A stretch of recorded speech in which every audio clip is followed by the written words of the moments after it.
ನೋಡಿ, ಇಲ್ಲಿ RRR ಸೂತ್ರ ಅಂತ ಇದೆ. RRR ಏನಪ್ಪ ಅಂತಂದರೆ ರಿನ್ಯೂಯಲ್, ರಿಸ್ಟೋರೇಷನ್ ಆ್ಯಂಡ್ ರಿಟರ್ನಿಂಗ್. ಸೊ ಈ RRR ಸೂತ್ರವನ್ನು ಪುನರ್ವಸು ನಕ್ಷತ್ರದವರು ಭಾಳ ವಿಶೇಷವಾಗಿ ಅರ್ಥೈಸ್ಕೋಬೇಕು. ಶನಿನ ಎಷ್ಟೊಂದು ಜನ ಏನು ಮಾಡ್ತಾರೆ, ಶನಿ ದೇವ್ರ ದೇವಸ್ಥಾನಕ್ಕೆ ಹೋಗ್ಬೇಡ್ರಪ್ಪ, ಶನಿ ದೇವ್ರ ದೇವಸ್ಥಾನಕ್ಕೆ ಅಪ್ಪಿತಪ್ಪಿ ಹೋಗಿದ್ದಾದ್ಮೇಲೆ ಅವನ್ನ ನೋಡ್ಕೊಂಡು ಈಚೆ ಬರ್ಬೇಕಾದ್ರೆ ಬೆನ್ ತೋರಿಸ್ಬೇಡ್ರಪ್ಪ, ಹಾಗೆ ಹೀಗೆ ಅಂತೇಳಿ ಹೇಳ್ತಾರೆ. ಏನೂ ಆಗಲ್ಲ ರೀ, ಏನೂ ಆಗಲ್ಲ. ಡಿವೈನಿಸ್ಟಿಕ್ ಎನರ್ಜಿ ಇದೆಯಲ್ಲ, ಒಬ್ಬ ಮನುಷ್ಯನಿಗೆ ಅವನ ಜೀವನದ ಡೆಸ್ಟಿನೇಷನನ್ನು ತಲುಪೋದಕ್ಕೆ ಖಂಡಿತವಾಗ್ಲೂ ಅತ್ಯಗತ್ಯವಾಗಿ ಬೇಕಾಗಿರ್ತಕ್ಕಂಥ ಒಂದು ಮಾರ್ಗ ಸೂಚಿತ ಶಕ್ತಿ. ಈಗ ಪುನರ್ವಸು ನಕ್ಷತ್ರದವ್ರಿಗೆ ಆ ಸೆಳೆತ ಅನ್ನೋದು ಬಂದ್ಬಿಡುತ್ತೆ. ಆ ಸೆಳೆತ ಅನ್ನೋದು ಇದೆಯಲ್ಲ, ಅದು ಮರಳಿ ಗೂಡಿಗೆ ಅವ್ರನ್ನ ತಂದೆ ತರುತ್ತೆ. ಭಗವದ್ಗೀತೆಯ ಸಿಂಪ್ಲಿಫಿಕೇಶನ್ನೇ ಭಗವಂತ ಹೇಳಿರುವಂಥದ್ದು ಮನುಷ್ಯರಿಗೆ ಕೊಟ್ಟಿರ್ತಕ್ಕಂತಹ ಒಂದು ವಿಶೇಷಕರವಾದಂತಹ ಭಗವದ್ ವಾಕ್ಯ. ಅದು ಏನಪ್ಪ ಅಂತಂದರೆ ಪುರುಷಾರ್ಥಗಳ ಮೇಲೆ ಜೀವನ ಮಾಡ್ರಪ್ಪ ಅಂತ. ಪುನರ್ವಸು ನಕ್ಷತ್ರದಲ್ಲಿ ಆ ವ್ಯಕ್ತಿ ಮನೆ ಬಿಟ್ಟು ಹೋಗಿದ್ದಾನೆ ಅಂದರೆ 100% ಅವನು 39 ದಿವಸದಲ್ಲಿ ವಾಪಸ್ ಬರ್ತಾನೆ ಅಂತ ಶಾಸ್ತ್ರ ಹೇಳುತ್ತೆ. ಆ ಪುರುಷಾರ್ಥಗಳ ಟ್ರ್ಯಾಕ್ನಲ್ಲೇ ಅವನ ಜೀವನ ಸಾಗಿಸ್ಬೇಕು. ಸಾಗಿಸ್ಲಿಲ್ವಾ, ಅದಕ್ಕೆ ಸಾಗಿಸ್ಲಿಕ್ಕೆ ಯಾವ ರೀತಿ ಆ ಟ್ರ್ಯಾಕಿಗೆ ತರಬೇಕು ಅದು ಕೆಲವೊಂದು ಗ್ರಹಗಳಿಗೆ ಗೊತ್ತು. ಈ ಗ್ರಹಗಳು ಹಂಗೆ ಮಾಡಿಬಿಡ್ತವೆ, ಆ ಥರ ನಿಮ್ಮನ್ನ ಮುಗುರಿಸಿ ಬೀಳಿಸ್ಬಿಡ್ತವೆ, ಹಾಗೆ ಹೇಗೆ ಅಂತೇನು ಎದುರಿಸ್ತಾ ಇಲ್ಲ. ಯಾವ ಗ್ರಹಗಳು ಸಹ ಭಯೋತ್ಪಾದಕರಲ್ಲ. ಮನುಕುಲಕ್ಕೆ ಉತ್ತಮವಾಗಿ ಎಜುಕೇಟಿವ್ ಆಗಿ ಇದನ್ನೆಲ್ಲ, ಹಾಗೆ ಇಂಡಿಕೇಟಿವ್ ಆಗಿ ಇದನ್ನೆಲ್ಲ ತಿಳಿಸ್ಕೊಟ್ಟಿದ್ದಾರೆ. ಅದನ್ನು ಸರಿಯಾದ ರೀತಿಯಲ್ಲಿ ಅರ್ಥ ಮಾಡಿಕೊಂಡು ಶಾಸ್ತ್ರಜ್ಞರು ಸಹ ಜನಗಳಿಗೆ ಅದನ್ನು ಹಿತವಾಗಿ ಬೋಧನೆ ಮಾಡಬೇಕು. ಯಾರಿಗೆ ಲಗ್ನದಲ್ಲಿ ರಾಹು ಇರುತ್ತೆ ಅಥವಾ ಶನಿ ಇರ್ತಾನೆ, ಆ ಸಂದರ್ಭಗಳಲ್ಲಿ ಆ ಟೈಮಲ್ಲಿ ಅವ್ರು ಹುಟ್ಟಿರ್ತಾರಲ್ಲ, ಅವರು ಈ ಟ್ರ್ಯಾಕ್ ಔಟ್ ಆಫ್ ಟ್ರ್ಯಾಕಲ್ಲಿ ಇರ್ತಾರೆ. ಟ್ರ್ಯಾಕಲ್ಲಿ ಇರಲ್ಲ, ಔಟ್ ಆಫ್ ಟ್ರ್ಯಾಕಲ್ಲಿ ಇರ್ತಾರೆ. ಔಟ್ ಆಫ್ ಟ್ರ್ಯಾಕಲ್ಲಿ ಇರ್ತಾರೆ ಅಂತಂದಾಗ ಟ್ರ್ಯಾಕಿಗೆ ತರೋದು ಅದೇ ಗ್ರಹನೇ.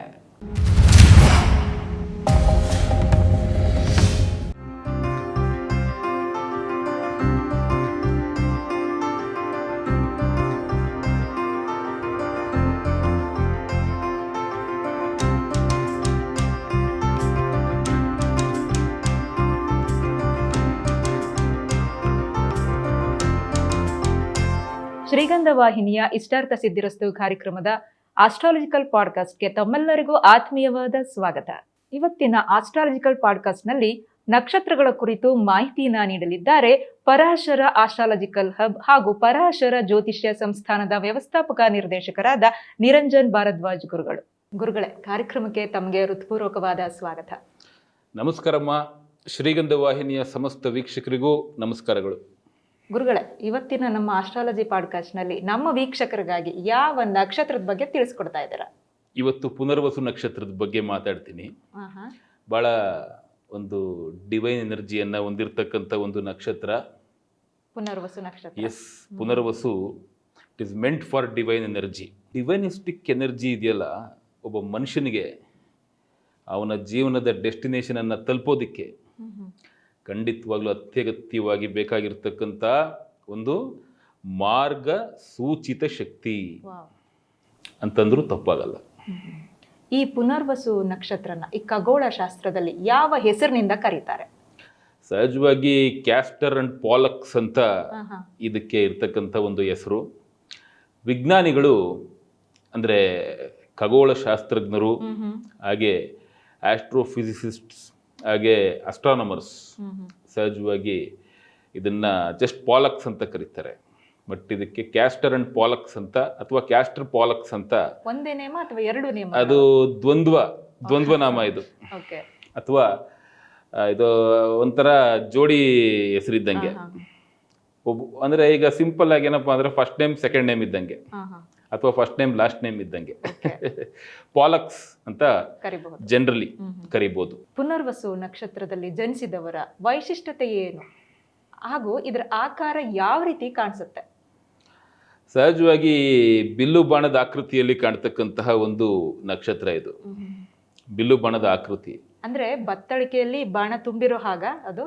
ಇಲ್ಲ ಇಲ್ಲ ಇಲ್ಲ, ಒಬ್ಬ ವೀರ ಒಂದು ಬಿಲ್ಲನ್ನ ಹಿಡ್ಕೊಂಡು ಆಕಾಶದತ್ರ ಅವನು ಆ ಬಾಣವನ್ನು ಹೂಡ್ಲಿಕ್ಕೆ ಸಜ್ಜಾಗದಾಗ ಏನು ಯಾವ ಒಂದು ಪೊಸಿಷನಲ್ಲಿ ಇರ್ತಾನೆ ಆ ಥರ ಕಾಣುತ್ತೆ ಈ ನಕ್ಷತ್ರ. ನೋಡಿ, ವೈಶಿಷ್ಟ್ಯತೆ ಬಗ್ಗೆ ಪ್ರಶ್ನೆ ಕೇಳಿದ್ರಿ. ಸಾಮಾನ್ಯವಾಗಿ ಈ ಪುನರ್ವಸು ನಕ್ಷತ್ರ ಅಂತ ಬಂದಾಗ ಆಂತರಿಕವಾದಂತಹ ಗುಣಮಟ್ಟ ಜಾಸ್ತಿ. ಆಂತರಿಕವಾದ ಗುಣಮಟ್ಟ ಅಂತಂದ್ರೆ ಆಂತರಿಕ ಶಕ್ತಿನ ಅಂತಃಶಕ್ತಿ ಅಂತ. ಅಂತಃಶಕ್ತಿ ಒಬ್ಬ ಮನುಷ್ಯನಿಗೆ ಅವನ್ನ ವಿಶೇಷವಾಗಿ ಕಂಗೊಳಿಸುವಾಗಿ ಮಾಡುತ್ತೆ. ಅಂತಃಶಕ್ತಿ ಎಲ್ಲದಕ್ಕಿಂತ ಮುಖ್ಯವಾಗಿ ಒಂದು ಒಂದು ಥಾಟ್ ಪ್ರೊವೋಕಿಂಗ್ ಪ್ರೊಸೆಸ್ಸನ್ನು ಇಂಪ್ರೂವೈಸ್ ಮಾಡುತ್ತೆ. ಅಂದರೆ ತನ್ನ ಚಿಂತನಾ ಶಕ್ತಿಯನ್ನು ಒಂದು ವಿಧವಾಗಿ ಸಕಾರಾತ್ಮಕತೆಯ ಹಿನ್ನೆಲೆಯಲ್ಲಿ ಯಾವ ರೀತಿ ಚಿಂತನೆ ನಡೆಸಿದ್ರೆ ಅದರಿಂದ ಏನು ಫಲ, ಯಾವ ರೀತಿ ಒಂದು ತನ್ನ ಯೋಚನಾ ಶಕ್ತಿಯಿಂದ ತನ್ನ ಒಂದು ಕಷ್ಟವನ್ನೇ ಆಗಲಿ ಅಥವಾ ತನಗೆ ಬಂದಂತಹ ಯಾವುದೇ ಸವಾಲುಗಳನ್ನೇ ಆಗಲಿ ಎಷ್ಟರ ಮಟ್ಟಿಗೆ ಅದು ಸವಾಲೋ ಸಮಸ್ಯೆನೋ ಎಷ್ಟರ ಮಟ್ಟಿಗೆ ಅದನ್ನ ಎದುರಿಸಿ ಅವನು ಫೇಸ್ ಮಾಡಬಲ್ಲ, ಅಷ್ಟರ ಮಟ್ಟಿಗೆ ಯೋಚನೆಯನ್ನ ಮಾಡ್ತಕ್ಕಂತಹ ಒಂದು ಆ ಯೋಚನಾ ಲಹರಿ ಆತನಿಗೆ ಬರಬೇಕು ಅಂತಂದ್ರೆ ಅದು ಒಂದು ಸ್ಪೆಷಲ್ ಥಾಟ್ ಪ್ರೊಸೆಸ್ ಇಂದ ಬರ್ಲಿಕ್ಕೆ ಸಾಧ್ಯ ಆಗುತ್ತೆ, ಅಥವಾ ಥಾಟ್ ಪ್ರೊವೋಕಿಂಗ್ ಪ್ರೊಸೆಸ್ ಇಂದ ಅದು ಉತ್ಪತ್ತಿ ಆಗ್ಲಿಕ್ಕೆ ಸಾಧ್ಯ ಆಗುತ್ತೆ. ಥಾಟ್ ಪ್ರೊವೋಕ್ ಆಗಬೇಕು ಅಂತಂದ್ರೆ ನೆಗೆಟಿವ್ ಆಗು ಪ್ರೊವೋಕ್ ಆಗ್ತದೆ, ಪಾಸಿಟಿವ್ ಆಗು ಪ್ರೊವೋಕ್ ಆಗ್ತದೆ. So thought provoking with respect to positive background. ಆ ಪಾಸಿಟಿವ್ ಬ್ಯಾಕ್ಗ್ರೌಂಡ್ನಲ್ಲಿ ಥಾಟ್ ಪ್ರೊವೋಕ್ ಆಗಿ ತನ್ನ ಚಿಂತನಾಶೀಲತೆ ಅಥವಾ ಯೋಚನಾ ಶಕ್ತಿಯಿಂದ ಬರ್ತಕ್ಕಂಥ ಸವಾಲನ್ನು ಎಷ್ಟು ಒಂದು ಕಾನ್ಫಿಡೆನ್ಸ್ನಿಂದ ಅವನು ಅದನ್ನು ಎದುರಿಸಬಲ್ಲ, ಅದಕ್ಕೆ ಎಷ್ಟು ಮಟ್ಟಿಗೆ ಅವನು ಆ ಒಂದು ವಿಶೇಷವಾದ ಚೈತನ್ಯದಿಂದ ಅದನ್ನ ಕೆಲವೊಂದು ಸವಾಲುಗಳನ್ನ ಸ್ವೀಕಾರ ಮಾಡ್ಲಿಕ್ಕೂ ಅದೊಂದು ಗುಂಡಿಗೆ ಬೇಕು ಅಂತ ಹೇಳ್ತಾರೆ. ಅದಕ್ಕೆ ಅದು ಒಬ್ಬ ಸಾಮಾನ್ಯ ಮನುಷ್ಯನಿಗೆ ಸಾಧ್ಯ ಆಗಲ್ಲ. ಅದು ವೀರ ಶೌರ್ಯದ ಲೆಕ್ಕಾಚಾರದಲ್ಲಿ ಏನು ಬರಲ್ಲ, ಚಿಕ್ಕ ಮಟ್ಟಿಗೆ ಇರ್ತದೆ. ಆ ಚಿಕ್ಕ ಮಟ್ಟಿಗೆ ಬರ್ತಕ್ಕಂತಹ ಈ ಧೈರ್ಯ ಅದೇನೋ ಒಂದು ಸ್ಪೆಷಲ್ ಗುಂಡಿಗೆ ಕೊಡುತ್ತೆ. ಆ ಗುಂಡಿಗೆ ಇರ್ತಕ್ಕಂಥವನು ಈ ಪುನರ್ವಸು ನಕ್ಷತ್ರದ ವ್ಯಕ್ತಿ ಅಂತಂದ್ರೆ ತಪ್ಪಾಗಲ್ಲ. ಅಂದ್ರೆ ಅವ್ರಿಗೆ ಪಾಸಿಟಿವ್ ಥಿಂಕಿಂಗ್ ಲೆವೆಲ್ ತುಂಬಾ ಎತ್ತರದಲ್ಲಿರುತ್ತೆ. ಹೌದೌದು, ಅದು ಒಂದು. ಆಮೇಲೆ ಸವಾಲುಗಳನ್ನ ಸ್ವೀಕಾರ ಮಾಡುವಷ್ಟು ಒಂದು ಮನೋಧರ್ಮ ಬೇಕಮ್ಮ. ಚಾಂಪಿಯನ್ಗಳಂತ ಹೇಳ್ಬೋದು. ಮನೋಧರ್ಮ ಬೇಕದಕ್ಕೆ. ಸುಮ್ಮನೆ ಎಲ್ಲರೂ ಸವಾಲನ್ನ ಸ್ವೀಕಾರ ಮಾಡೋದಕ್ಕೆ ಅದು ಸಾಧ್ಯ ಆಗೋದಿಲ್ಲ. ನೋಡಿ, ಇನ್ನೊಂದು ಪುನರ್ವಸು ನಕ್ಷತ್ರದ ವಿಚಾರದಲ್ಲಿ ಮತ್ತೊಂದು ಪ್ರಮುಖವಾದಂಥ ವಿಚಾರ ಏನಪ್ಪಾ ಅಂತಂದ್ರೆ ಆಶಾವಾದಿಗಳಾಗಿರ್ತಾರೆ. ಭಾಳಷ್ಟು ಆಶಾವಾದಿಗಳಾಗಿರ್ತಾರೆ. ನೋಡಿ, ಇಲ್ಲಿ RRR ಸೂತ್ರ ಅಂತ ಇದೆ. RRR ಏನಪ್ಪಾ ಅಂತಂದ್ರೆ RRR can be simply abbreviated as renewal, restoration and returning. So ಈ RRR ಸೂತ್ರವನ್ನು ಪುನರ್ವಸು ನಕ್ಷತ್ರದವರು ಭಾಳ ವಿಶೇಷವಾಗಿ ಅರ್ಥೈಸ್ಕೋಬೇಕು. ಹಾಗಾಗಿ ರಿನ್ಯೂವಲ್, ರಿಸ್ಟೋರೇಷನ್ ಅಂಡ್ ರಿಟರ್ನಿಂಗ್. ಏನು ರಿನ್ಯೂವಲ್ ಅಂತಂದರೆ ಹೊಸತನ್ನೇ ಹೆಚ್ಚಾಗಿ ಆಲೋಚನೆ ಮಾಡ್ತಾ ಇರಬೇಕು. ನವೀಕರಣ ಆಗುತ್ತೆ. ಹೌದು, ಹಳೆದರಿಂದ ಹೊಸದಕ್ಕೆ ನವೀಕರಣ ಆಗುತ್ತೆ. ಆಮೇಲೆ ರಿಸ್ಟೋರೇಷನ್ ಅಂತಂದರೆ ಯಾವುದೋ ಒಂದು ಗುಣಮಟ್ಟದಲ್ಲಿ ಮುಂಚೆ ಇತ್ತು, ಕಾಲಕ್ರಮೇಣ ಗುಣಮಟ್ಟ ಹಂಗೆ ಇರೋದಿಲ್ಲ. ಅದೇನಾಗ್ತದೆ, ಅದಂಗೆ ಕಡಿಮೆ ಆಗುತ್ತೆ, ಅದ್ರ ಗುಣಮಟ್ಟ ಕ್ಷೀಣಿಸುತ್ತೆ. ಮತ್ತೆ ಹಳೆಯ ಗುಣಮಟ್ಟಕ್ಕೆ ಅದನ್ನ ರೆಡಿ ಮಾಡಬೇಕು. ಆ ಒಂದು ವಿಶೇಷವಾದಂತಹ ಚಾಕಚಕ್ಯತೆ ಇರ್ತಕ್ಕಂಥದ್ದು ಈ ಪುನರ್ವಸು ನಕ್ಷತ್ರದವ್ರಿಗೆ. ರಿಟರ್ನಿಂಗ್ ಅಂತ ಹೇಳಿದ್ರೆ ಇನ್ನೊಂದು, ರಿಟರ್ನಿಂಗ್ ಅಂತ ಬಂದಾಗ ಮತ್ತೆ ಈ ಹಳೆಯದ್ರ ಕಡೆಗೇನೆ, ಹಳೆಯ ಜಾಗದ ಹತ್ರನೇ ಅವನು ರಿಟರ್ನ್ ಆಗಬೇಕು. ಈಗ ಮರಳಿ ಗೂಡಿಗೆ ಅಂತ ಹೇಳ್ತಾರೆ, ಮೂಲ ಸ್ಥಾನಕ್ಕೆ ಹೋಗ್ತಾರೆ. ಆ ಥರ ಮರಳಿ ಗೂಡಿಗೆ ಅದು ರಿಟರ್ನಿಂಗ್. ಈಗ ಪುನರ್ವಸು ನಕ್ಷತ್ರದವ್ರಿಗೆ ಆ ಸೆಳೆತ ಅನ್ನೋದು ಬಂದ್ಬಿಡುತ್ತೆ. ಆ ಸೆಳೆತ ಅನ್ನೋದು ಇದೆಯಲ್ಲ, ಅದು ಮರಳಿ ಗೂಡಿಗೆ ಅವ್ರನ್ನ ತಂದೆ ತರುತ್ತೆ. ನನ್ನ ಸ್ಥಾನ ನಾನು ಯಾವತ್ತೂ ಬಿಟ್ಕೊಡಲ್ಲ. ಅಥವಾ ನನ್ನ ಮೂಲ ಸ್ಥಾನ ಯಾವುದಿತ್ತು ಅದ್ರ ಕಡೆಗೆ ಹೋಗೋಣ ಬಿಡಪ್ಪ ಅಂತ ಅದ್ರ ಕಡೆಗೆ ಅವ್ರನ್ನ ಸೆಳೆತ ಕಾಡುತ್ತೆ. ಆ ಸೆಳೆತವೇ ಆ ಮರಳಿ ಗೂಡಿಗೆ ವಾಪಸ್ ತಂದು ಬಿಡುತ್ತದೆ. ಅದಕ್ಕೆ ಪುನರ್ವಸು ನಕ್ಷತ್ರದವರು ನೋಡಿ, ಸಹಜವಾಗಿ ಏನಂತ ಹೇಳ್ತೀವಪ್ಪ ಅಂದರೆ, ಈ ನಕ್ಷತ್ರದಲ್ಲಿ ಯಾರಾದರೂ ಬೈ ಚಾನ್ಸ್ ಮನೆ ಬಿಟ್ಟು ಏನೋ ಒಂದು ಉದಾಹರಣೆಗೆ ಭಾಳ ಮನಸ್ಸಿಗೆ ನೋವು ಪಡ್ಕೊಂಡು ಮನೆ ಬಿಟ್ಟು ಈಚೆಗೆ ಹೋಗ್ಬಿಟ್ರು ಅಂತ ಅಂದ್ಕೊಳ್ಳಿ. ಹೀಗೆ ಒಂದು ಪರಿಸ್ಥಿತಿ ಆಯಿತು. ಆ ಥರ ಯಾರೋ ಹೀಗೆ ಕೇಳಕ್ಕೆ ಬಂದಿದ್ರು. ಆ ವ್ಯಕ್ತಿ ಪುನರ್ವಸು ನಕ್ಷತ್ರದ ದಿವಸ ಕೇಳದೆ ಹೊಟ್ಟೋಗ್ಬಿಟ್ಟಿದ್ದಾರೆ. ನಾವು ಅವ್ರಿಗೇನು ಗೊತ್ತಿಲ್ಲ ಈ ನಕ್ಷತ್ರದ ದಿವಸ ಹೋಗೋರೆ ಅಂತ ಅಲ್ಲ ಹೇಳಿದ್ದವರು. ಅವ್ರು ಹೇಳಿದ್ದು ಇಂಥ ಡೇಟಲ್ಲಿ ಹೋಗಿದ್ದಾರೆ ಅಂತ ಅಂದಾಗ ಅವತ್ತು ಪುನರ್ವಸು ನಕ್ಷತ್ರ ಇತ್ತು. ಸೊ ಪುನರ್ವಸು ನಕ್ಷತ್ರದಲ್ಲಿ ಆ ವ್ಯಕ್ತಿ ಮನೆ ಬಿಟ್ಟು ಹೋಗಿದ್ದಾನೆ ಅಂದರೆ 100% ಅವನು 39 ದಿವಸದಲ್ಲಿ ವಾಪಸ್ ಬರ್ತಾನೆ ಅಂತ ಶಾಸ್ತ್ರ ಹೇಳುತ್ತೆ. ನೀವು ನಂಬ್ತಿರೋ ಬಿಡ್ತಿರೋ ಒಂದು ತಿಂಗಳೊಡನೆ ಬಂದ ಅವನು. ಅಂದರೆ ಅಲ್ಲಿವರೆಗೂ ಡೆಡ್ಲೈನ್ 39 ದಿವಸ ಅಂತ ಬಂದೇ ಬರ್ತಾನೆ. ಹಾಗಾಗಿ ಶಾಸ್ತ್ರ ಪರಿಪಕ್ವವಾಗಿದೆ.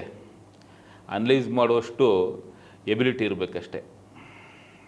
ಸೊ ಈ ಪುನರ್ವಸು ನಕ್ಷತ್ರದಲ್ಲಿ ಇದನ್ನು ಯಾವ ರಾಶಿಗಳು ಒಳಗೊಂಡಿದೆ ಹಾಗೂ ಇದನ್ನು ಆಳುವಂಥ ಗ್ರಹ ಯಾವುದು? ಇದು ತ್ರಿಪಾದಿ ನಕ್ಷತ್ರ. ಮಿಥುನ ರಾಶಿಯಲ್ಲಿ 3 ಪಾದಗಳು ಬರುತ್ತೆ. ಕಡೆಯ ಪಾದ ಕರ್ಕಾಟಕ ರಾಶಿ ಅಥವಾ ಕಟಕ ರಾಶಿ ಅಂತ ಏನು ಹೇಳ್ತೀವಲ್ಲ, ಅಲ್ಲಿ ಬರ್ತಕ್ಕಂಥದ್ದು.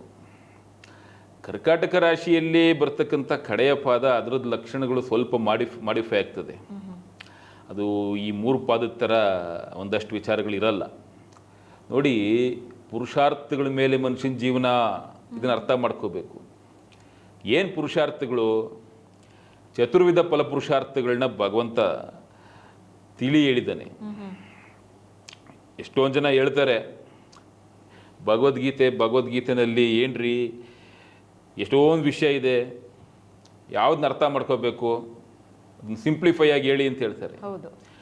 ಭಗವದ್ಗೀತೆಯ ಸಿಂಪ್ಲಿಫಿಕೇಶನ್ನೇ ಭಗವಂತ ಹೇಳಿರುವಂಥದ್ದು ಮನುಷ್ಯರಿಗೆ ಕೊಟ್ಟಿರ್ತಕ್ಕಂತಹ ಒಂದು ವಿಶೇಷಕರವಾದಂತಹ ಭಗವದ್ ವಾಕ್ಯ. ಅದು ಏನಪ್ಪ ಅಂತಂದರೆ, ಪುರುಷಾರ್ಥಗಳ ಮೇಲೆ ಜೀವನ ಮಾಡ್ರಪ್ಪ ಅಂತ. ಪುರುಷಾರ್ಥಗಳ ಮೇಲೆ ಈ ಮನುಷ್ಯನ ಜೀವನವನ್ನು ಯಾವೊಬ್ಬ ವ್ಯಕ್ತಿ ಅದನ್ನು ಅರ್ಥ ಮಾಡ್ಕೊಂಡು ಭಗವದ್ಗೀತೆಯ ವಿಶೇಷಾರ್ಥವನ್ನು ಅವನು ತಿಳಿಕೊಂಡು ಜೀವನ ಮಾಡ್ತಾನೆ, ಅವನ ಜೀವನ ಭಾಳ ಪಾವನವಾಗುತ್ತೆ, ಅತಿ ಸುಲಭವಾಗೂ ಸಹ ನಡೆಯುತ್ತೆ. ಪುರುಷಾರ್ಥಗಳು ಏನು? ಮತ್ತೆ 4 ಪುರುಷಾರ್ಥಗಳು, ಅದು ಅರ್ಥ ಮಾಡ್ಕೋಬೇಕು. ಯಾವುದು? ಧರ್ಮ, ಅರ್ಥ, ಕಾಮ, ಮೋಕ್ಷ. ಸುಮಾರು ಜನಕ್ಕೆ ಹೆಸರು ಗೊತ್ತಿರುತ್ತೆ, ಬಟ್ ಅದರ ಅಳವಡಿಕೆ ಗೊತ್ತಿರಲ್ಲ. ಆದರೆ ಮನುಷ್ಯ 4 ವಿಧವಾದ ಪುರುಷಾರ್ಥಗಳಲ್ಲಿ ಅವನು ಬರಲೇಬೇಕು. ಆ ಪುರುಷಾರ್ಥಗಳ ಟ್ರ್ಯಾಕ್ನಲ್ಲೇ ಅವನ ಜೀವನ ಸಾಗಿಸ್ಬೇಕು. ಸಾಗಿಸ್ಲಿಲ್ವಾ, ಅದಕ್ಕೆ ಸಾಗಿಸ್ಲಿಕ್ಕೆ ಯಾವ ರೀತಿ ಆ ಟ್ರ್ಯಾಕಿಗೆ ತರಬೇಕು ಅದು ಕೆಲವೊಂದು ಗ್ರಹಗಳಿಗೆ ಗೊತ್ತು. ನಾವೇನು ಯಾವ ಗ್ರಹಗಳಿಗೆ ಇಲ್ಲೇನು ಬಿಲ್ಡಪ್ ಕೊಡ್ತಾ ಇಲ್ಲ, ಅಥವಾ ಈ ಗ್ರಹಗಳು ಹಂಗೆ ಮಾಡಿಬಿಡ್ತವೆ, ಆ ಥರ ನಿಮ್ಮನ್ನ ಮುಗುರಿಸಿ ಬೀಳಿಸ್ಬಿಡ್ತವೆ, ಹಾಗೆ ಹೇಗೆ ಅಂತೇನು ಎದುರಿಸ್ತಾ ಇಲ್ಲ. ಯಾವ ಗ್ರಹಗಳು ಸಹ ಭಯೋತ್ಪಾದಕರಲ್ಲ. ಆಯ್ತಲ್ಲ. ಶನಿನ ಎಷ್ಟೊಂದು ಜನ ಏನು ಮಾಡ್ತಾರೆ, ಶನಿ ದೇವ್ರ ದೇವಸ್ಥಾನಕ್ಕೆ ಹೋಗ್ಬೇಡ್ರಪ್ಪ, ಶನಿ ದೇವ್ರ ದೇವಸ್ಥಾನಕ್ಕೆ ಅಪ್ಪಿ ಹೋಗಿದ್ದಾದ್ಮೇಲೆ ಅವನ್ನ ನೋಡ್ಕೊಂಡು ಈಚೆ ಬರ್ಬೇಕಾದ್ರೆ ಬೆನ್ ತೋರಿಸ್ಬೇಡ್ರಪ್ಪ, ಹಾಗೆ ಹೀಗೆ ಅಂತೇಳಿ ಹೇಳ್ತಾರೆ. ಏನೂ ಆಗಲ್ಲ ರೀ, ಏನೂ ಆಗಲ್ಲ. ಶನಿ ದೇವ್ರನ್ನೇ ನೀವು ಬೆನ್ ತೋರಿಸಿ, ಮುಖ ತೋರಿಸಿ, ಅವನ ನೋಡಿಕೊಂಡು ಅಲ್ಲೇ ನೀವು ಸಾಷ್ಟಾಂಗ ನಮಸ್ಕಾರ ಮಾಡಿ ಅವನು ಏನು ಬೆನ್ನೆತ್ತು ಬಿಡಲ್ಲ. ಅದೆಲ್ಲ ಜನರಲ್ಲಾಗಿ ಏನು ಮಾಡ್ತಾರೆ, ಕೆಲವೊಬ್ಬರು ಶನಿನ ಮುಂದೆ ಇಟ್ಕೊಂಡು ಭಯೋತ್ಪಾದನೆ ಮಾಡೋರು ಎಷ್ಟೊಂದು ಜನ ಇದ್ದಾರೆ. ಅದು ಯಾರು ಅಂತ ನಾವು ಹೇಳೋದು ಬೇಡ. ಸುಮಾರು ಜನಗಳಿಗೆ ಆ ಕೆಲಸಗಳನ್ನ ಮಾಡ್ತಾರಲ್ಲ, ಅಂಥವ್ರಿಗೆ ಅದು ಗೊತ್ತಾಗ್ತದೆ. ಬಟ್ ಯಾವ ಗ್ರಹಗಳು ಸುಮ್ಮನೆ ಉತ್ತಮವಾದ ಫಲ ಕೊಡಲ್ಲ. ಯಾವ ಗ್ರಹಗಳು ಹಾಗಂತ ಹೇಳಿ ಮನುಷ್ಯ ನೀನು ಹೆಂಗೆ ಬೇಕಂಗೆ ಇರು ಅಂತ ಹೇಳಿ ಬಿಟ್ಬಿಡೋದಿಲ್ಲ. ಟ್ರ್ಯಾಕಿಗೆ ತರಬೇಕಾದ್ರೆ ಅವು ಒಂದು ಟ್ರ್ಯಾಕಿಗೆ ತಂದೇ ತರ್ತವೆ. ಆ ಟ್ರ್ಯಾಕಿಗೆ ತರಬೇಕಾದ್ರೆ ಅದು ಯಾವ ರೀತಿ ತರುತ್ತೆ ಅನ್ನೋದು ಭಾಳ ಇಂಪಾರ್ಟೆಂಟು. ಕರ್ಮಫಲದಾತ ಅಂತಾನೆ ಹೇಳ್ತಾರೆ. ಹಾಗಾಗಿ ಟ್ರ್ಯಾಕಿಗೆ ತರೋ ಗ್ರಹಗಳಿವೆಲ್ಲ. ಬರಲಿಲ್ಲ ಅಂತಂದರೆ ಹೆಂಗೆ ತರಬೇಕು ಅಂತ ಚೆನ್ನಾಗಿ ಗೊತ್ತು ಅವಕ್ಕೆ. ಸೊ ಹಂಗಾಗಿ ಯಾರೂ ಹೊರ್ತಲ್ಲ ಇದಕ್ಕೆ. ಯಾವ ರಾಜನೂ ಹೊರ್ತಾಗಲಿಲ್ಲ, ಯಾವೊಬ್ಬ ರಂಕನೂ ಹೊರ್ತಾಗಲಿಲ್ಲ. ರಂಕಂಗೂ ಒಂದೇ ನ್ಯಾಯ, ರಾಜನಿಗೂ ಒಂದೇ ನ್ಯಾಯ. ಆ ಥರ ಬಂದಂತಹ ಒಂದು ವಿಚಾರ ಈ ಶಾಸ್ತ್ರದಲ್ಲಿ. ಅದರಲ್ಲೂ ಈ ಟ್ರ್ಯಾಕಿಗೆ ತರಬೇಕು ಅಂತಂದರೆ ಅವು ತಂದೆ ತರ್ತವೆ. ಅದಕ್ಕೆ ಪುರುಷಾರ್ಥಗಳಲ್ಲಿ ಎಲ್ಲ ವಿಧವಾದ ಪುರುಷಾರ್ಥಗಳಲ್ಲಿ ಮನುಷ್ಯನ ಜೀವನ ಸಾಗಲೇಬೇಕು. ಅವನು ಸಾಗಿಸಲೇಬೇಕು ಅಂತ ಒಂದು ಅವು ರೂಪುರೇಷೆಯನ್ನು ಕೊಟ್ಟಿರ್ತಕ್ಕಂಥದ್ದು ಈ ವಿಧಿ. ಅರ್ಥ ಆಯ್ತಲ್ಲ? ಅದಕ್ಕೆ ವಿಧಿ ಯಾರು ಬಿಟ್ಟರು ವಿಧಿ ಬಿಡಲ್ಲ. ಶನಿ ಬಿಟ್ಬಿಡ್ತಾನೆ 2.5 ವರ್ಷ ಆದಮೇಲೆ, ಅವನ ರಾಶಿ ಬಿಟ್ಟು ಹೋದ್ಮೇಲೆ. ಅಂದರೆ ಸ್ವಲ್ಪ ಸರ್ವಿಲೆನ್ಸ್ ಕಡಿಮೆ ಮಾಡ್ಕೊತಾನೆ. ಬಟ್ ವಿಧಿ ಅವನ ಹಿಂದೆನೇ ಬೆನ್ನತ್ತಿರ್ತದೆ. ಹಾಗಾಗಿ ಶನಿಯ ಸರ್ವಿಲೆನ್ಸು ಒಟ್ಟಾರೆ 7.5 ವರ್ಷ ಇರ್ಬೋದು. 2.5 ವರ್ಷದ್ದು ಪೂರ್ಣ ಸರ್ವಿಲೆನ್ಸ್ ಇರ್ತದೆ. ಅಂದರೆ ನಿಮ್ಮ ಕಣ್ಣಿಟ್ಟಿರ್ತಾನೆ, ಸರಿಯಾಗಿ ನಿಗಾ ಇಟ್ಟಿರ್ತಾನೆ ಅಂತ ಹೇಳ್ತಾರಲ್ಲ, ಹಂಗೆ ಶನಿ ನಿಗಾ ಇಟ್ಟಿರ್ತಾನೆ 2.5 ವರ್ಷದ ಅವಧಿಯಲ್ಲಿ. 2.5 ವರ್ಷದ ಅವಧಿಯಲ್ಲಿ ಪೂರ್ಣ ನಿಗಾ. ಸ್ವಲ್ಪ ಆ ಕಡೆ ಈ ಕಡೆ ಅಂತ ಬಂದಾಗ ಅದು ಇನ್ ರಿಮೈನಿಂಗ್ ಏನು ಇಂದಿನ 12ನೇ ಮನೆಯಲ್ಲಿ ಇರಬೇಕಾದ್ರೆ ಅದು ಬೇರೆ ಥರ ಹೊಂದಿರ್ತದೆ ಫಲಗಳು. ಇನ್ನು 2ನೇ ಮನೆಗೆ ಹೋದಾಗ ಇನ್ನು ಬೇರೆ ರೀತಿಯಾದ ಫಲಗಳು ಇರ್ತವೆ. ಹಾಗಂತ ಎಲ್ಲ ಕೆಟ್ಟದ್ದೇ ಅಂತ ಅಲ್ಲ. ಒಳ್ಳೇದು ಮಾಡಿದ್ರು ಒಳ್ಳೆಯದು, ಕೆಟ್ಟದ್ದು ಮಾಡಿದರೆ ಅಷ್ಟೇ. ಇದನ್ನ ಅರ್ಥ ಮಾಡ್ಕೋಬೇಕು. ಹಾಗಾಗಿ ಈ ಏನಾಗ್ಬಿಟ್ಟಿದೆಯಪ್ಪ ಅಂತಂದರೆ, ಶಾಸ್ತ್ರಜ್ಞರಲ್ಲಿ ಭಯೋತ್ಪಾದನೆ ಮಾಡುವಂಥದ್ದು ಬರಬಾರ್ದು. ಅದು ಏನಾಗುತ್ತೆ, ಮನುಕುಲಕ್ಕೆ ಅರ್ಥೈಸ್ಕೊಳ್ಳುವಂತಹ ನಿಟ್ಟಿನಲ್ಲಿ ಹಲವು ಸಪ್ತಋಷಿಗಳು ನಮ್ಮ ಮೂಲ ಏನು ಜ್ಯೋತಿಷ್ಯ ಶಾಸ್ತ್ರವನ್ನು ಈ ಜಗತ್ತಿಗೆ ದಯಪಾಲಿಸಿರ್ತಕ್ಕಂತಹ ಪರಾಶರರು, ಇವರೆಲ್ಲ ಆ ರೀತಿ ಹೇಳಿಲ್ಲ. ಮನುಕುಲಕ್ಕೆ ಉತ್ತಮವಾಗಿ ಒಂದು ಎಜುಕೇಟಿವ್ ಆಗಿ ಇದನ್ನೆಲ್ಲ, ಹಾಗೆ ಇಂಡಿಕೇಟಿವ್ ಆಗಿ ಇದನ್ನೆಲ್ಲ ತಿಳಿಸ್ಕೊಟ್ಟಿದ್ದಾರೆ. ಅದನ್ನು ಸರಿಯಾದ ರೀತಿಯಲ್ಲಿ ಅರ್ಥ ಮಾಡಿಕೊಂಡು ಶಾಸ್ತ್ರಜ್ಞರು ಸಹ ಜನಗಳಿಗೆ ಅದನ್ನು ಹಿತವಾಗಿ ಬೋಧನೆ ಮಾಡಬೇಕು. ಹಿತವಾಗಿ ಬೋಧನೆ ಮಾಡದೆ ಅದು ಬೇರೆ ರೀತಿಯಲ್ಲಿ ಆ ಒಂದು ವಿಧವಾಗಿ ಹಿತವನ್ನು ಹಾಳು ಮಾಡುವಂತಹ ಒಂದು ನಿಟ್ಟಿನಲ್ಲಿ ಭಯೋತ್ಪಾದನೆ ಮಾಡೋದಿದೆಯಲ್ಲ, ತಪ್ಪಾಗುತ್ತೆ. ಹಾಗೆ ಈ ಸಂದರ್ಭದಲ್ಲಿ ಅದನ್ನೆಲ್ಲ ಮತ್ತೆ ನಾನು ಹೇಳೋದು ಬೇಕಿಲ್ಲ. ಒಟ್ಟಾರೆ ಏನಪ್ಪ ಅಂತಂದರೆ, ಪುರುಷಾರ್ಥಗಳ ಲೆಕ್ಕಾಚಾರದಲ್ಲಿ ಪುನರ್ವಸು ನಕ್ಷತ್ರದವರು ಬದುಕ್ತಾರೆ. ಯಾರೋ ಕೆಲವೊಬ್ಬರು ಬದುಕಲಿಕ್ಕೆ ಸ್ವಲ್ಪ ಕಷ್ಟ ಆಗುತ್ತೆ. ಯಾರಪ್ಪ ಅಂಥವರು ಅಂತಂದರೆ, ಈ ಲಗ್ನದಲ್ಲಿ ರಾಹು ಇರ್ತಕ್ಕಂಥ ಜನ. ಯಾರಿಗೆ ಲಗ್ನದಲ್ಲಿ ರಾಹು ಇರುತ್ತೆ ಅಥವಾ ಶನಿ ಇರ್ತಾನೆ, ಆ ಸಂದರ್ಭಗಳಲ್ಲಿ ಆ ಟೈಮಲ್ಲಿ ಅವ್ರು ಹುಟ್ಟಿರ್ತಾರಲ್ಲ, ಅವರು ಈ ಔಟ್ ಆಫ್ ಟ್ರ್ಯಾಕಲ್ಲಿ ಇರ್ತಾರೆ. ಟ್ರ್ಯಾಕಲ್ಲಿ ಇರಲ್ಲ, ಔಟ್ ಆಫ್ ಟ್ರ್ಯಾಕಲ್ಲಿ ಇರ್ತಾರೆ. ಅವರು ಔಟ್ ಆಫ್ ಟ್ರ್ಯಾಕಲ್ಲಿ ಇರ್ತಾರೆ ಅಂತಂದಾಗ ಟ್ರ್ಯಾಕಿಗೆ ತರೋದು ಅದೇ ಗ್ರಹನೇ, ಅರ್ಥ ಮಾಡ್ಕೋಬೇಕು. ಹಾಗಾದರೆ ಶನಿ ಇಷ್ಟೊಂದು ನೆಗೆಟಿವ್ ಇಂಡಕ್ಷನ್ಸ್ ಕೊಡ್ತಾನೆ ಅಂದರೆ ಟ್ರ್ಯಾಕಿಗೆ ತಿರ್ಗಿ ಅವನೇ ಯಾಕಪ್ಪ ತರಬೇಕು ಅಂತ ಒಂದು ಪ್ರಶ್ನೆ ಬರುತ್ತೆ. ಅವನಿಗೆ ವಹಿಸಿರ್ತಕ್ಕಂಥ ಒಂದು ಧರ್ಮ ಅದು. ಭಗವಂತ ಕಾರ್ಯಧರ್ಮ ಅಂತ ವಹಿಸಿರ್ತಾನೆ. ನಮಗೂ ಒಂದಷ್ಟು ಕಾರ್ಯಧರ್ಮ ಅಂತ ವಹಿಸಿರ್ತಾನೆ, ನಿಮಗೂ ಒಂದು ಕಾರ್ಯಧರ್ಮ ಅಂತ ವಹಿಸಿರ್ತಾನೆ ಅಲ್ವಾ? ಅದು ನಾವು ಶಾಸ್ತ್ರದಲ್ಲಿ ಕಾರ್ಯಧರ್ಮ ಅಂತೀವಿ ಅಥವಾ ಕ್ರಿಯಾಧರ್ಮ ಅಂತೀವಿ. ಆ ಕ್ರಿಯಾಧರ್ಮ ಕಾರ್ಯಧರ್ಮ ಇದೆಯಲ್ಲ, ಒಬ್ಬೊಬ್ಬರಿಗೆ ಒಂದೊಂದು ಥರ ವಹಿಸಿರ್ತಾನೆ. ಅದಕ್ಕೆ ಶನಿಗೂ ಇದೇ ನಿಟ್ಟಿನಲ್ಲಿ ಆ ಒಂದು ಕಾರ್ಯಧರ್ಮ ಭಗವಂತ ವಹಿಸಿರ್ತಕ್ಕಂಥದ್ದು. ಸೊ ಆ ಒಂದು ಮಾದರಿಯಲ್ಲಿ ಅವನು ಫಲ ಕೊಡಲೇಬೇಕಾಗ್ತದೆ. ಶನಿ ಲಗ್ನದಲ್ಲಿ ಯಾರಿಗಿರುತ್ತೆ ಅವ್ರು ಬರ್ತ್ ಚಾರ್ಟಲ್ಲಿ ಚೆಕ್ ಮಾಡ್ಕೋಬೇಕಾಗತ್ತೆ. ಹಾಗೆ ಈ ರಾಹು ಗ್ರಹ ಪರ್ಟಿಕ್ಯುಲರ್ ಆಗಿ ಬರ್ತ್ ಚಾರ್ಟಲ್ಲಿ ರಾಹು ಇನ್ ಲಗ್ನ, ದಟ್ ಇಂಡಿಕೇಟ್ಸ್ ಸರ್ಟನ್ ಅವರು ಒಂದು ರೀತಿ ಔಟ್ ಆಫ್ ಟ್ರ್ಯಾಕಲ್ಲಿ ಅವ್ರ ಜೀವನವನ್ನು ಸಾಗಿಸ್ಲಿಕ್ಕೆ ಅಜ್ಞಾನದಿಂದ ಅವರು ವಿಮುಕ್ತರಾಗದೆ ಜೀವನ ಸಾಗಿಸ್ತಾ ಇರ್ತಾರೆ. ಅಜ್ಞಾನದಿಂದ ವಿಮುಕ್ತಿ ಕೊಡೋ ಗ್ರಹವೂ ಹೇಗೇನು ಇದೇನೆ. ಅದೇನಪ್ಪ ಅಂದರೆ ಟ್ರಾನ್ಸಿಟಲ್ ಬಂದಾಗ ಕೊಡ್ತವೆ. ಪರಿಭ್ರಮಣೆ ಅಂತ ಹೇಳ್ತೀವಿ ಅದಕ್ಕೆ. ಆ ಪರಿಭ್ರಮಣೆ ಇವಾಗ ಬಂದಾಗ ಟ್ರಾನ್ಸಿಟಲ್ಲಿ ಪಾಠ ಕಲಿಸ್ಬಿಟ್ಟು ಹೋಗ್ತವೆ. ಅದಕ್ಕೆ ಈ ಎರಡೂ ವಿಧವಾದಂಥ ಜನ ಇವ್ರನ್ನ ಹೊರತುಪಡಿಸಿ ಆಲ್ಮೋಸ್ಟ್ ಎಲ್ಲರೂ ಸಹ ಆ ಪುರುಷಾರ್ಥಕ್ಕೆ ಅನುಗುಣವಾಗಿ ಬದುಕ್ತಾರೆ. ಯಾಕೆ ಬೇಕು ನಮಗೆ, ನಾವಿದ್ದಂಗೆ ಇದ್ಬಿಡೋಣಪ್ಪ ಅನ್ನೋ ಥರ ಇರ್ತಾರೆ ಪಾಪ.